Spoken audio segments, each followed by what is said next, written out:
بسم اللہ الرحمن الرحیم۔ السلام علیکم۔ لاسٹ پارٹ میں ہم نے داستان کو چھوڑا تھا کہاں، جہاں حضرت حاجر علیہ السلام پہاڑوں کے چکر لگا رہی تھی اور 7 چکر لگائے تھے، اور حضرت اسماعیل علیہ السلام کے پاؤں جہاں انہوں نے رگڑے ایڑیاں، وہاں سے زمزم جاری ہو گیا تھا۔ ہم نے اس داستان کو ایک سوال کے ساتھ چھوڑا تھا کہ اب جب پانی مل گیا، یہ سب ہو گیا، ایک تاریخ لکھ دی گئی صفا مروہ کی، تو کیا حضرت حاجر علیہ السلام اور حضرت اسماعیل علیہ السلام وہیں پر رہیں گے؟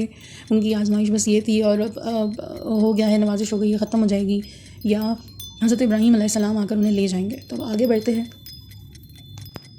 اب اسماعیل علیہ السلام کی والدہ حاجر علیہ السلام نے سوچا کہ ابراہیم علیہ السلام نے انہیں وہاں بے یار و مددگار جو بظاہر دکھ رہا تھا کہ چھوڑ دیا ہے، موت کے منہ میں چھوڑ دیا ہے، تو وہ بے مقصد نہیں چھوڑا تھا، اس کا کوئی مقصد تھا جو کہ پوشیدہ تھا، کوئی مصلحت تھی۔ لیکن جب ان کو مدد مل گئی تو وہ سمجھ گئی تھیں کہ انہوں نے بلا وجہ نہیں چھوڑا ہے۔ اب ان کا سوال کیا تھا ابراہیم علیہ السلام سے کہ کس کے سہارے؟ تو حضرت ابراہیم علیہ السلام نے ان کو جواب دیا تھا کہ جس کے حکم سے لائے اسی کے سہارے چھوڑ کے جا رہا ہوں۔ آگے بڑھتے ہیں۔ اب حاجر علیہ السلام نے جب یہ سوچا، اس کے بعد انہوں نے جہاں آب زمزم کا چشمہ پھوٹ پڑا تھا، انہوں نے پتھر لگائے تھے، وہیں اپنے بچے کے ساتھ انہوں نے رہنا شروع کر دیا۔ کیسے رہنا شروع کر دیا کہ جھاڑیاں جو ہوتی ہیں اس کی مدد سے ایک چھوٹا سا جھونپڑی ٹائپ بنا کے اور اس میں رہنے لگی، وہ وہیں اللہ کے سہارے بیٹھ گئی۔ اور یہ جو جگہ ہے جو بتائی جا رہی ہے کہ حاجر علیہ السلام نے وہاں اپنی جھوپڑی بنائی اور اسماعیل علیہ السلام کے ساتھ رہیں، تو یہ وہ مقام ہے جسے آج ہم حتیم کہتے ہیں، اور آج ہر مسلمان کی کوشش ہوتی ہے کہ دو منٹ مل جائیں حتیم کے لیے، وہاں وہ نماز ادا کر لے۔ تو حتیم وہ جگہ تھی، وہاں جس جگہ پہ انہوں نے اپنی جھونپڑی بنائی تھی اسے آج حتیم کہتے ہیں، کہ اللہ تعالیٰ نے آج اسے کیسی مقدس جگہ بنا دیا ہے۔ تو اب 2 پہاڑیوں سے جو انہوں نے چلنا اور بھاگنا دوڑنا شروع کیا تھا کہ یہاں سے وہاں اور وہاں سے یہاں، ان کو صفا اور مروہ کہتے ہیں۔ صحیح کے بغیر ہمارا حاجی مکمل نہیں ہوتا، تو ان کا یہ بھاگنا بھی اب ایک عبادت کا حصہ ہے۔ اتنا پسند آیا اللہ تعالیٰ کو، ان کی ادا کتنی پسند آئی کہ اب صفا اور مروہ کے چکر تمام حاجی لگاتے ہیں۔ اب جو سب سے بڑی حیرت کی بات تھی وہ یہ تھا کہ کیسے زمین میں سے پانی پھوٹ پڑا۔ ان کے لیے تو معجزہ ہو گیا تھا، بہت بڑی بات تھی ان کے لیے، کیونکہ اب ایک اور چیز کیا ہے کہ جب یہاں پر آئے تو ایک صحرا بیابان تھا، کچھ بھی نہیں ہے وہاں پہ، بالکل ویران جگہ ہے، نہ بندہ ہے، نہ چرند پرند ہے، نہ پانی ہے، کچھ بھی نہیں ہے، صحرا ہے، بالکل بنجر صحرا ہے بالکل۔ اب اللہ تعالیٰ کا کرنا ملاحظہ کیجیے کہ جہاں آب زمزم کا چشمہ پھوٹا وہاں سے پرندے گزرے اوپر سے، تو جب انہوں نے پانی کو دیکھا تو وہاں منڈلانا شروع ہو گئے، آسمان پہ منڈلانا شروع ہو گئے۔ تو پرندے جہاں بستی کھانا پینا سب دیکھتے ہیں تو وہاں منڈلاتے ہیں۔ اب کہیں دور ایک قافلہ گزر رہا تھا، اب یہ اللہ تعالیٰ کا سب کرنا دیکھیں، ایک قافلہ کوئی وہاں سے گزر رہا تھا لوگوں کا، اس نے پرندوں کو دیکھ لیا، تو ان کو یہ لگا کہ یہاں صحرا میں، ویرانی میں کوئی بستی، کوئی آبادی، کوئی پانی کا نشان کچھ ہے، کہ پرندے تو اسی لیے منڈلا رہے ہیں۔ تو پرندے حضرت حاجرہ کے پاس جو چشمہ پھوٹا تھا اس کو دیکھ رہے تھے، اور وہ جو قافلہ وہاں سے گزر رہا تھا کئی دور سے، وہ پرندوں کو دیکھ رہا تھا۔ اب قافلے کے لوگوں نے ڈیسائیڈ کیا کہ چلو چلیں دیکھتے ہیں، کیونکہ کوئی نہ کوئی زندگی کی علامت ہے، کیونکہ پرندے ہیں نا وہاں۔ تو قافلہ چلا ہے اور پہنچ رہا ہے قافلہ ادھر ہی، اس ڈائریکشن میں جہاں پرندے اڑ رہے ہیں، اور قافلہ بڑی حیرت میں، تجسس میں۔ قافلے نے جب یہ دیکھا کہ ان پہاڑیوں کے درمیان ایک ویران صحرا میں ایک چشمہ بہے جا رہا ہے، تو ان کے لیے بہت بڑی حیرت کی بات تھی، وہ حیرت سے وہ آنکھیں پھٹی کی پھٹی رہ گئی ان کی۔ یہ منظر بہت حیران کن تھا ان کے لیے کہ پہاڑوں کے بیچ میں صحرا کی زمین میں ایک چشمہ پھوٹ پڑا ہے، اور اس سے بھی زیادہ حیرت انگیز بات ان کے لیے یہ تھی کہ وہاں ایک خاتون اپنا چھوٹا سا بچہ لیے جھاڑیوں کے سائے میں بیٹھی ہوئی ہے۔ یہ اور بھی زیادہ ان کے لیے کہ نہ کوئی چرند، نہ پرند، نہ کوئی انسان، کچھ بھی نہیں، زندگی کوئی علامت نہیں، اور ایسی جگہ میں یہ سب دیکھا انہوں نے۔ تو اتنا تو وہ جان گئے تھے کہ کوئی عام بات نہیں ہے، کچھ خاص ہی بات ہے۔ دوسرا، پانی کی تلاشی، اس کا جو لوگ تھے وہ ان کے لیے تو بہت بڑی نعمت تھی کہ ان کو پانی مل گیا تھا۔ اب وہ جو قافلے والے ہیں ان کی اور حضرت حاجر علیہ السلام کے بیچ بات چیت ہوگی، کیسے ہوگی، ڈائلاگ ہوگا، کیسے ہوگا؟ قافلے والے حاجر علیہ السلام سے یہ کہیں گے کہ بھائی دور دور تک پانی نہیں ہے، یہاں پانی ہے، اگر آپ کی اجازت ہو تو ہم بھی یہاں آباد ہو جائیں۔ اب یہ ایک اور تاریخ رقم ہو رہی ہے، کیسے ہو رہی ہے کہ وہاں پر پہلی دفعہ اس صحرا میں پہلی دفعہ ایک بستی آباد ہونے جا رہی تھی، اور اسے کہتے ہیں مکہ۔ اب یہ وہ ابتدا تھی جہاں سے مکہ آباد ہو رہا ہے۔ اب بہت ساری جگہوں پہ ہم ایسا سنتے ہیں کہ جب حضرت حاجر علیہ السلام نے اجازت دی، اس کے بدلے انہوں نے ان سے کچھ معاوضہ ڈیمانڈ کیا، کیونکہ ان کو اسماعیل علیہ السلام کو پالنا تھا، اور اسماعیل علیہ السلام نے انہی لوگوں کے بیچ بڑا ہونا تھا، تربیت پانی تھی۔ تو اب وقت ایسے ہی گزرا، ان لوگوں نے اپنی بستیاں، اپنی جھوپڑیاں جس طرح وہ رہ سکتے تھے وہاں بستی میں لگائیں، بستی آباد ہوئی۔ اسماعیل علیہ السلام جو ہے وہ بچپن سے میں وہیں داخل ہوئے۔ اب وہ دونوں اسماعیل علیہ السلام اور حاجرہ علیہ السلام ایک ایسا منظر دیکھتے ہیں جس میں ان کو حیرت ہو رہی ہے، یقین نہیں آ رہا کیا ہے وہ منظر۔ ایک سواری آ رہی ہے اور وہ لوگ سوچ رہے ہیں کہ یہاں کون آ رہا ہے، کون ہو سکتا ہے سواری میں۔ سواری آ رہی ہے، سواری قریب آتی ہے تو ایک بزرگ بیٹھا ہے، حاجرہ علیہ السلام پہچان گئی ہیں یہ کون آ رہا ہے، خلیل اللہ آ رہے ہیں، ابراہیم علیہ السلام واپس آ گئے ہیں۔ تو حاجرہ علیہ السلام خلیل اللہ وہ منظر دیکھ رہے ہیں کہ جب وہ چھوڑ کے گئے اپنے بیوی بچے کو تو وہاں صرف ایک خالی میدان ہے، نہ پانی ہے نہ زندگی ہے، موت یقینی ہے۔ اب چھوٹی سی بستی ہے، لوگ ہیں، زمزم ہے، انہی پہاڑوں کے دوران بستی ہے، مکہ ہے، مکے والے ہیں۔ تو حاجرہ علیہ السلام نے ابراہیم علیہ السلام کو پہچان لیا اور اب ابراہیم علیہ السلام بھی واپس آ گئے ہیں۔ اب تو اللہ تعالیٰ نے اتنا نواز دیا تھا کہ بچھڑے ہوئے لوگوں کو ملا دیا تھا۔ کیونکہ ہم جب کسی کا انتظار کرتے ہیں، ہماری فیملی کہیں چلی جاتی ہے، ہماری فیملی کا کوئی ممبر کہیں چلا جاتا ہے اور ہمیں پتہ ہوتا ہے کہ بھائی یہ ٹائم ہے اسپیسیفائڈ اور اتنے ٹائم میں اس بندے نے واپس آ جانا ہے، ہمیں پتہ ہوتا ہے تو ہم مل کے اتنے زیادہ خوش ہوتے ہیں، بہت خوش ہوتے ہیں۔ تو وہ جب ایک انپریڈکٹیبل سی کنڈیشن ہے کہ ان کو نہیں پتہ ہے کہ وہ کب آئیں گے یا نہیں آئیں گے، اب زندگی ایسی گزرے گی یا کبھی مل بھی پائیں گے، اور جب انہوں نے دیکھا تو ان کی خوشی کا اور شکر کا کیا عالم ہوگا۔ اب اس جگہ پر کون رہ رہا تھا؟ حضرت حاجرہ علیہ السلام، حضرت اسماعیل علیہ السلام، مکہ والے جو وہاں آباد ہوئے تھے، اور اب ابراہیم علیہ السلام بھی۔ وقت گزر رہا ہے اور اب آغاز ہوگا ایک نئی آزمائش کا۔ اس داستان میں بہت ساری واقعات ہیں اور آزمائش قدم قدم پر، اور میں قربان جاؤں حضرت ابراہیم علیہ السلام کے صبر تقوی پر کہ وہ ہر آزمائش پر پورے کس طرح سے اترے۔ کوئی ایسی آزمائش نہیں ہے جو ان پہ نہ ہوئی ہو اور وہ ثابت قدم نہ رہے ہوں۔ اب آگے جس آزمائش کا ذکر ہے وہ ہم سب نے کہیں نہ کہیں اور سنی ہے، اور کس مصرف سے سنی ہے یہ بھی ابھی ہم ڈسکس کرتے ہیں۔ قربانی جو کہ تمام مسلمان کرتے ہیں، کس کی سنت ہے یہ بھی جانتے ہیں۔ تو ابراہیم علیہ السلام کو خواب دکھایا گیا اللہ کی طرف سے، جس میں وہ اپنے بیٹے اسماعیل علیہ السلام کو ذبح کر رہے ہیں۔ خواب دیکھا انہوں نے، ایک بار دیکھا، پھر دیکھا، پھر دیکھا۔ اب اپنے بیٹے سے بات کر رہے ہیں، ان کو بتا رہے ہیں کہ میں اللہ کے حکم سے تمہیں یہاں پہاڑیوں کے بیچ اللہ کے سپرد کر گیا تھا، زمزم کے ذریعے اللہ نے تمہیں پالا، بستی آباد ہو گئی، اللہ کے امان میں رہے تم۔ اب اللہ تعالیٰ کی جو خوشی ہے وہ اب کوئی اور قربانی چاہتی ہے اور وہ کسی اور آزمائش میں ہے۔ تو اسماعیل علیہ السلام جب یہ بات سن رہے ہیں تو کہہ رہے ہیں کہ بابا وہ کیا ہے جس میں اللہ کی رضا ہے، وہ کیا ہے؟ تو ابراہیم علیہ السلام ان کو بتا رہے ہیں کہ مجھے خواب کے ذریعے حکم ہوا ہے، خواب کے ذریعے حکم ہو رہا ہے کہ میں تمہیں ذبح کر رہا ہوں۔ اب سوچیں، اپنے ایک باپ اپنے لختے جگر کو، اپنے بیٹے کو، اس سے کیسی محبت ہوگی، کیا جذبہ ہوگا، اور اللہ کی محبت میں ایک باپ اپنے بیٹے کو کہہ رہا ہے کہ مجھے خواب میں حکم ہو رہا ہے کہ میں تمہیں ذبح کر رہا ہوں، اور وہ بیٹا صدقے قربان اس بیٹے کے کہ وہ آگے سے اپنے باپ کو ریسپونڈ کیسے کر رہا ہے۔ یہ دیکھیے اسماعیل علیہ السلام نے ریسپونڈ کیسے کیا۔ قرآن کریم اس حوالے سے کہتا ہے کہ ابراہیم نے ہم سے دعا کی کہ مجھے ایک سعادت مند بیٹا نصیب کر دیں گے۔ ابراہیم علیہ السلام کی 80 سال تک کوئی اولاد نہیں تھی، تو اللہ تعالیٰ نے کیا خوشخبری سنائی کہ تمہیں ایک نرم دل بیٹا دیا، اور وہ ہے اسماعیل علیہ السلام۔ جب وہ تمہارے ساتھ بھاگنے کی عمر کو پہنچا، یعنی لڑکپن میں پہنچا، تو خواب کے ذریعے ان کو کیا اشارہ مل رہا ہے کہ وہ اسے ذبح کر رہے ہیں۔ آپ یہ دیکھیں کہ اسماعیل علیہ السلام جنہوں نے اپنے بابا سے یہ خواب سنا، 1 منٹ کی تاخیر کے بغیر جب انہوں نے کہا کہ تمہاری کیا رائے ہے، اللہ کا یہ حکم ہے، تیار ہو گئے فوراً کہ بابا اللہ کے حکم پہ فوراً کر ڈالیں۔ لیکن اگر اس جگہ ہم اپنے آپ کو رکھیں تو کیا ہم کر سکتے ہیں ایسا؟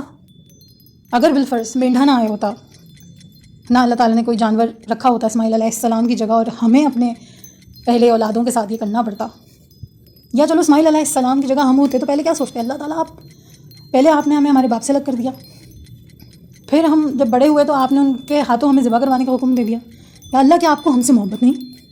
اگر ہم میں سے کوئی بھی ہوتا تو وہ اسی طرح ریاکٹ کرتا۔ اسماعیل علیہ السلام نے کیا کیا؟ اللہ کے آگے سر جھکا دیا، ذبح ہونے کو تیار ہو گئے۔ قرآن پاک کے مطابق حضرت اسماعیل علیہ السلام نے فرمایا بابا جان آپ کو جو حکم ہوا ہے آپ بالکل ویسے ہی کیجئے، اور اللہ نے چاہا تو آپ مجھے صابرین میں سے پائیں گے۔ سبحان اللہ، سبحان اللہ۔ اب باپ بیٹے میں یہ ڈسکشن ہوا، بیٹے نے اپنا سر جھکا دیا، تیار ہو گیا، لیکن شیطان مردود، کسی جگہ پر وہ اپنا رول پلے نہ کرے۔ ایسا کہاں ممکن ہے؟ ہر داستان میں وہ اپنا داؤ پیچ نہ چلائے، اپنا جال نہ بچھائے، سازش نہ کرے، تو وہ شیطان مردود کیسے کہلائے؟ اس کو یہاں بھی اپنا جھنڈا تو گاڑنا تھا، اتنا حصہ تو بننا تھا، پھر اس نے یہاں بھی اپنا وار کیا۔ باپ نے خواب دیکھا، اللہ کے سامنے سر جھکایا، بیٹے سے رائے مانگی، بیٹے نے بھی اللہ کے سامنے سر جھکایا، ایک طرح سے اپنی طرف سے اظہار کر دیا لبیک اللہم لبیک۔ کیا بات ہے، کیا بات ہے۔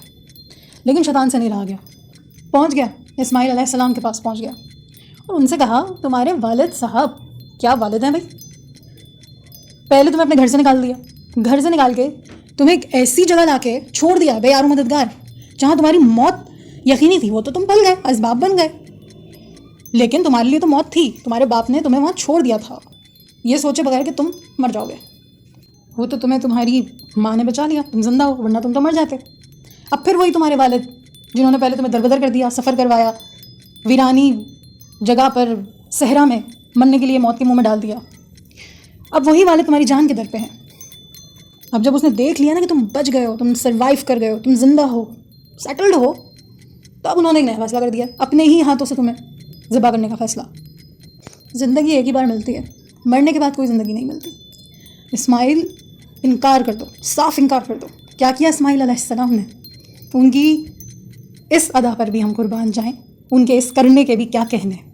اسماعیل علیہ السلام نے کنکریاں اٹھائیں اور دے ماری مردود کو۔ کیا کیا؟ جب اس نے روکا انہیں، اسماعیل انکار کر دو، جیو مت مرو، اٹھائیں کنکریاں، انہی کے فیور میں بات کر رہا تھا نا، انہی کو سکھا پڑھا رہا تھا، مان سکتے تھے، نہیں، کنکریاں اٹھائیں اور دے ماری شیطان مردود کو۔ اور کیا ہوگا دل میں؟ اللہ کے لیے لبیک اللہم لبیک، اے اللہ میں حاضر ہوں، میں حاضر ہوں۔ کیا حال ہوگا شیطان کا؟ شیطان مایوس، نا امید، ہار گیا، شکست ہو گئی۔ اللہ کے لیے شیطان کا منہ کالا کر دیا اسماعیل علیہ السلام نے، سبحان اللہ۔ شکست کھا گیا بدبخت، لیکن باز نہیں آیا، کیونکہ اسے اللہ کے بندوں کی راہ میں بیٹھنا تھا۔ ایک اور اٹیمپٹ کیا اس نے، ایک اور سازش، ایک اور کانسپریسی۔ کیسی؟ پہنچ گیا بی بی ہاجرہ کے پاس، بچے کی ماں کے پاس۔ ماں کا کلیجہ کیسا ہوتا ہے؟ اپنے آپ کو کاٹ ڈالے اپنی اولاد کو بچانے کے لیے، ماں کے پاس پہنچ گیا۔ اولاد نے تو بات نہیں مانی ہے، اپنی جان کے لیے اس نے نہیں سنا، لیکن ماں تو سنے گی۔ کیا کہتا ہے حضرت ہاجرہ سے کہ دیکھو یہ جو تمہارے بچے کا باپ ہے نا، دشمن ہے، دل میں اس کے دشمنی موجود ہے۔ پہلے تم لوگوں کو یہاں چھوڑ گیا مارنے کے لیے، تم لوگ بچ گئے، اور اب کیا کر رہا ہے؟ اس کے دل میں ابھی بھی کہیں نہ کہیں دشمنی ہے تم لوگوں کے لیے۔ جبھی تو دیکھو تمہارے بچے کو لے کے وہ ذبح کرنے جا رہا ہے۔ کیا آپ اپنے بیٹے کو ذبح ہونے دیں گی؟ اسماعیل علیہ السلام جیسے بیٹے کو ذبح ہونے دیں گی آپ؟ اب کیا کیا حضرت ہاجرہ علیہ السلام نے؟ آپ کے خیال میں کیا کیا ہوگا؟ بھاگی ہوں گی پیچھے ابراہیم علیہ السلام کے بچانے کے لیے؟ نہیں، جیسا باپ صابر، جیسا بیٹا صابر، ویسے ہی ماں صابر، سبحان اللہ۔ اٹھائی کنکریاں اور مار دی شیطان مردود کو۔ کیا ہوا پھر دل میں؟ لبیک اللہم لبیک، یا اللہ میں حاضر ہوں۔ پھر شکست ہو گئی مردود کو، پھر ناکام، مایوس، نہیں آیا باز۔ 2 جگہ سے شکست کھا کر بھی نہیں آیا باز، تیسرے اٹیمپٹ پہ چلا گیا۔ اسماعیل علیہ السلام سے نامراد ہو گیا، ان کی والدہ سے مایوس ہو گیا، لیکن آدم کی اولاد کے راستے میں مردود نہ بیٹھے، کیسے ممکن ہے؟ پہنچ گیا اس ثابت قدم باپ کے پاس، پہنچ گیا تیسرے اٹیمپٹ کے لیے۔ اب ابراہیم علیہ السلام سے کیا کہہ رہا ہے؟ آپ کو 80 سال کے بعد اولاد نصیب کی اللہ نے، خوبصورت بچہ، صابر بچہ، آپ مال خرچ کیجئے اللہ کی راہ میں، نیکیاں کیجئے، عبادت کیجئے، یہ کہاں کی منطق ہے کہ آپ اپنے بیٹے کو ذبح کر ڈالیں گے؟ کیا کیا ابراہیم علیہ السلام نے؟ پگھل گیا دل ان کا۔ حضرت اسماعیل علیہ السلام نے کنکریاں ماری، ہاجرہ علیہ السلام نے بھی پتھر مارے، اٹھائے پتھر ابراہیم علیہ السلام نے بھی، اور مارے شیطان مردود کو پتھر۔ اور پھر کیا کیا اللہ کے لیے؟ لبیک اللہم لبیک، اللہ میں حاضر ہوں، تیرے حکم پر میں نے اپنی زوجہ، اپنے بیٹے کو بے یار و مددگار چھوڑ دیا تھا، یا اللہ میں حاضر ہوں اور آج بھی حاضر ہوں، اور تیرے حکم پر تیری رضا کے لیے اپنے بیٹے کو ذبح کرنے کے لیے بھی میں حاضر ہوں۔ یہ ادا، یہ عمل اللہ تعالیٰ کو کتنا بھائی اور کتنا پسند آیا، اپنے بندے کی عاجزی، اس کا تقویٰ کتنا پسند آیا، اس کی قربانی کتنی پسند آئی کہ آج حج مکمل نہیں ہوتا یہ جب تک ہم 3 شیطانوں کو کنکریاں نہیں مارتے۔ اب شیطان کے اٹیمپٹ ناکام، اور ابراہیم علیہ السلام اس تپتے صحرا میں اپنے بیٹے کو لے کے پہنچ گئے ذبح کرنے کے لیے۔ اب ابراہیم علیہ السلام اپنے بیٹے کو لے کر پہاڑ کی چوٹی پر پہنچے اور وہاں انہیں لیٹنے کی ہدایت کی۔ اسماعیل علیہ السلام نے کہا، ابا جان میں ماتھے کے بل الٹا لیٹتا ہوں اور آپ اپنی آنکھوں پر پٹی باندھ لیں، تاکہ جب آپ مجھے ذبح کریں تو میری محبت کے آگے آپ کمزور نہ پڑیں اور اللہ کی محبت کم نہ ہو اور آپ یہ کام بخوبی انجام دے سکیں۔ حضرت اسماعیل علیہ السلام کی بات پر حضرت ابراہیم علیہ السلام نے عمل کیا اور تیز دار چھری کو اپنے لخت جگر کی گردن پر پھیر دیا۔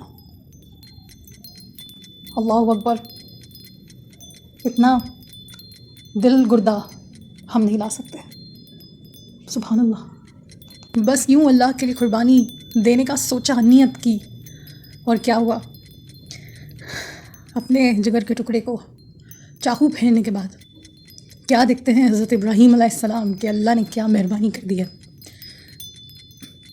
جنت کے باغات سے ایک خوبصورت سفید مینڈھا لے کر جبرائیل علیہ السلام اللہ کے حکم سے نازل ہو گئے، اور جب باپ نے آنکھوں سے پٹی ہٹائی کہ اپنے لخت جگر کو اللہ کی راہ میں قربان کر دیا ہے، تو کیا دیکھتے ہیں کہ اسماعیل علیہ السلام کی جگہ جنت سے بھیجا گیا مینڈھا ذبح زمین پر پڑا ہے۔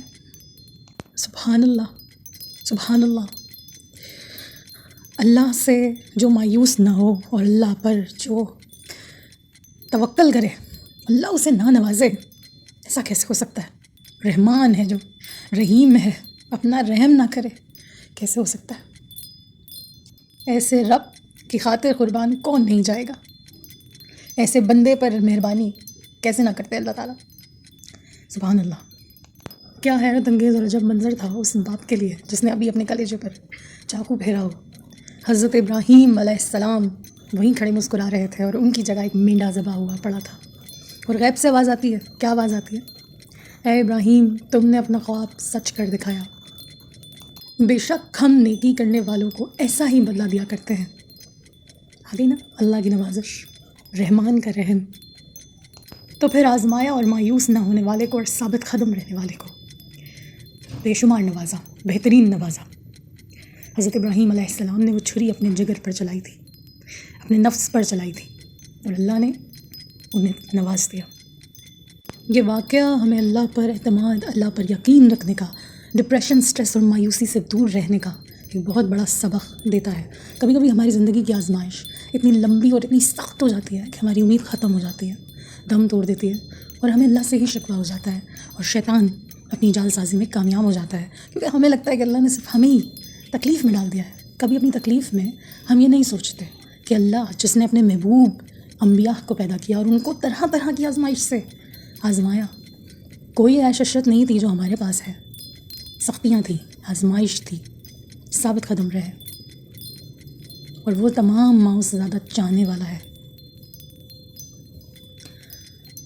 اگر ہم اعتماد رکھیں، ابراہیم علیہ السلام اس چیز کی بہت بڑی مثال ہے کہ مایوسی کفر ہے، مایوسی حرام ہے، اور جس کے پاس رحمان ہے اس کو تو مایوس نہیں ہونا چاہیے۔ اللہ سے بہترین نوازنے والا کوئی نہیں ہے، بے شک کوئی نہیں ہے۔